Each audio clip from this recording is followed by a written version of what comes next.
এখন আজকে আপনারাই দেখুন যে কেন্দ্র সরকারের যেভাবে দুর্নীতি করছে তার একটা হাতে নাতে প্রমাণ চোখের সামনে দেখতে পাচ্ছেন যে এই ব্রিজ কীভাবে ভেঙে পড়েছে।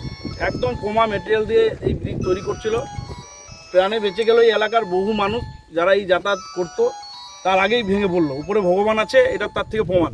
কারণ পশ্চিমবঙ্গে একমাত্র দেখেছেন যে যেই কাজগুলো ওরা করেছে সমস্ত কাজগুলোই এই কিছুদিন আগে একটা জায়গায় সোশ্যাল মিডিয়াতে দেখা যাচ্ছিলো যে রোডে যাচ্ছে, হঠাৎ করে ঢুকে গেল গাড়ি 4 চাকা।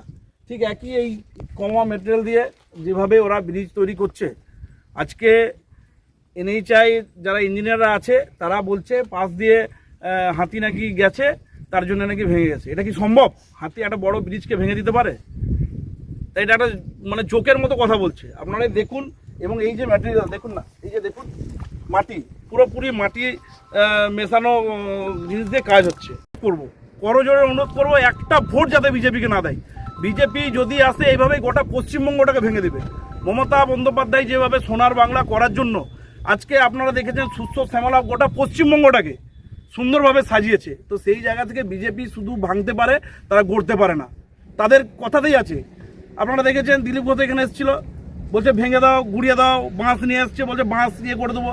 আজকে জঙ্গলমহলে যখন লড়াই আন্দোলন হচ্ছিল, আমাদের পাশেই আছে আমার শ্রীকান্ত মাহাতো, আমাদের মন্ত্রী, এবং আমার দাদা দীনেন্দা আছে বিধায়ক, আমাদের ডিস্ট্রিক্ট প্রেসিডেন্টও ছিল।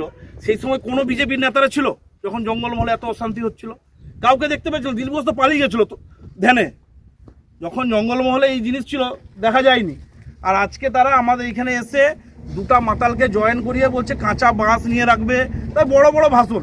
এবং এখন এদের যে আব্বাব, মনে হয় ক্ষমতায় তারা চলে এসছে। তো সেই জায়গায় আমি বলবো যে দ্বিতীয় দফার ভোট চলছে, প্রত্যেকটা মানুষকে আমি অনুরোধ করবো যে এই বিজেপি যদি আমাদের এই পশ্চিমবঙ্গে কোনোদিনও আসে, এভাবেই আমাদের গোটা পশ্চিমবঙ্গটা ভেঙে পড়বে। তাই